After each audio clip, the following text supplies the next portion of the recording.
Okay, trying something a little different today. Thought I would take a walk while I talk to you about narrative and plot. Really quickly, a plot, you already know, is a series, a sequence of events that are related to each other through cause and effect.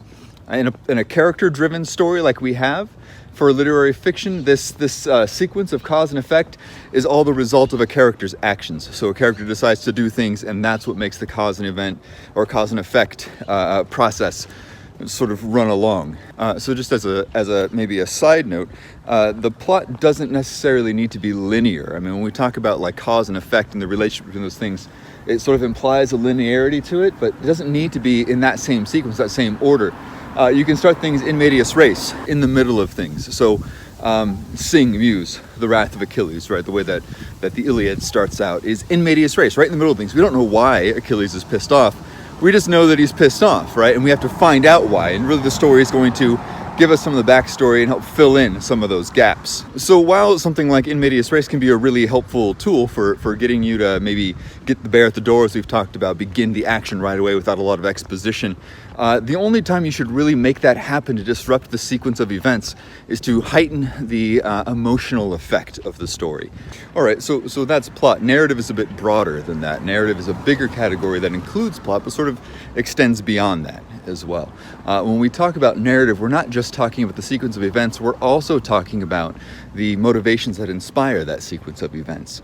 So we're thinking about the desires of the character, the sort of root cause that's making her or him act. We're thinking about the themes of the story, some bigger ideas that are involved. Hi, how you doing?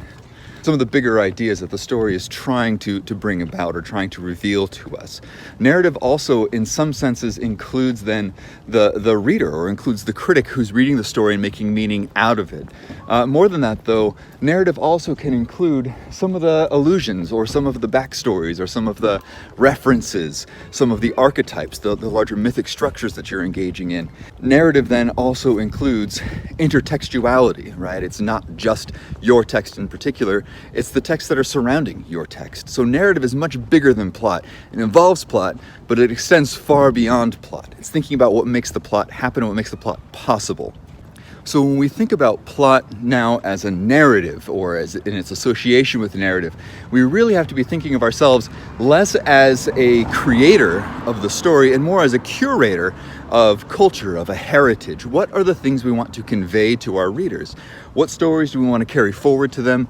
What stories do we want to remind them of? What ideas do we want to present to them through our story? So we might say that you write a plot, but you participate in a narrative. Yeah, bud, leave him alone, okay? Let's go. Yeah. He'll be somebody's dinner. That's okay. Yeah. Some cat will take care of that, huh?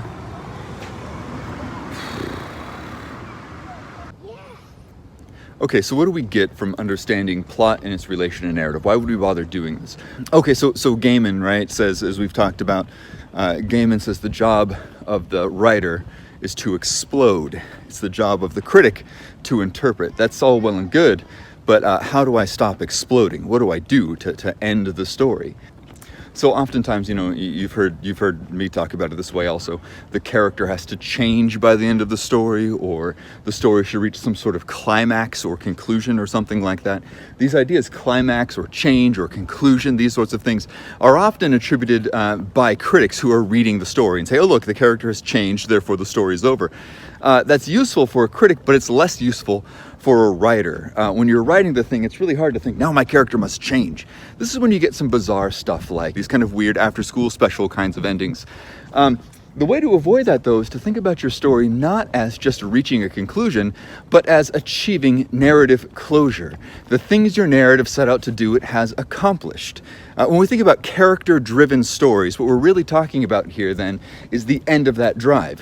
What has happened to make your character stop having to make decisions?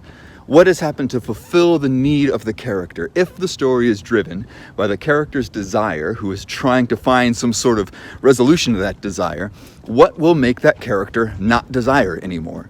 What will make that character not act anymore? Narrative closure means the fulfillment of desire, or the disclosure of desire, where it's impossible for the character to continue acting. This means the themes, the conflict, the motivations are all brought to an end. So at this point now, the character really no longer has any reason to continue acting. All of that has been fulfilled for him. So, the stupid example I gave in class the other day was on the movie Shrek, which of course is stupid, right? But it makes sense if you think about it in these terms. The reason why that movie ends is not just because there's a wedding and that's what makes the ending happen. No, it's because the character has fulfilled all of the things they set out to start off with. Look, at the very beginning here, right, we have this situation where the character, wants to be left alone, but really the deeper desire is to be accepted and loved for who they are. The end of the story then, the character doesn't get left alone, but they get acceptance. When the character gains acceptance, they no longer have need to continue acting. The movie is over. The resolution has been reached. In the tragic mode, this starts to look a little bit different, because in the tragic mode, what we often find is that the desires of the character all along were actually self-destructive. The technical term for this is hamartia, the sin of the character. The character wants a thing, but doesn't realize that getting that thing would actually be their own destruction. So last time we talked about Frankenstein, right? So Victor Frankenstein's desire is to have a kind of mastery over nature. He wants to control nature.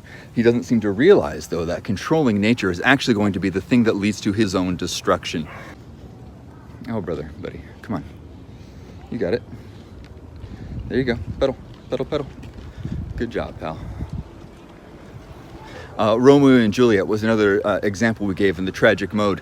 And once again, we have the same sort of thing happening, right? We have this idea that the desire of the characters is what eventually leads to their own death. In this case, the desire is much more fundamental, desire to be loved. But maybe in a bigger scope than that, it's a desire to be loved in spite of a social conflict. This is a more complex resolution we get, though, right? Because the desire of the characters leads to their own death, but it also leads to the erasure of that condition that caused the tragedy to begin with. At the end of Romeo and Juliet, we have the two families shaking hands in front of this giant statue of the two characters. So on the one hand, we have desire leading to their own destruction. At the same time, we have the destruction of the very situation that caused the tragedy to begin with.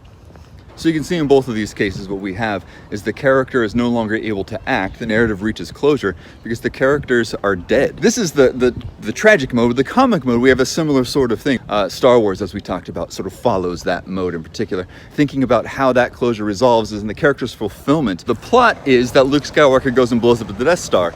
But really, that's not what the desire of the character is. The desire of the character is to learn the ways of the Force, to become a Jedi like his father. Which is why at the end, if Luke were just to blow up the Death Star, it wouldn't be narrative closure, it'd be the end of the plot. But it wouldn't have the same sort of sense of emotional fulfillment. We have to get that moment of Obi-Wan Kenobi saying, "Use the Force, Luke," and now he uses the Force to blow up the Death Star. That gives us narrative closure. What the character wants, what the character desires is being fulfilled, and the story can end. What did he want? To use the Force. What did he do? He used the Force. The story is over. The narrative is closed.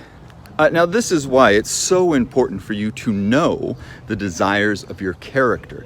If you don't know the desire of your character, you won't know when they fulfilled that desire. Narrative closure depends on character desire. You must know what your character wants to know when they've got it and when they haven't got it. The story ends when, for one reason or another, the character is no longer able to act, either because they fulfilled that desire or the desire has been entirely closed off. Okay, so in the forum section below, I want you to think a little bit about Gabriel Garcia Marquez. This is a different kind of storytelling. We're dealing with magical realism here, different sort of world, a different sort of goal, but at the same time, we have the same thing happening regardless, right? We have characters who desire and whose desires get fulfilled. How does the story end? How does the story reach narrative closure? Choose one of those stories and explain what makes the plot come to fruition, what makes the plot end. How does narrative closure become reached by the end of the story?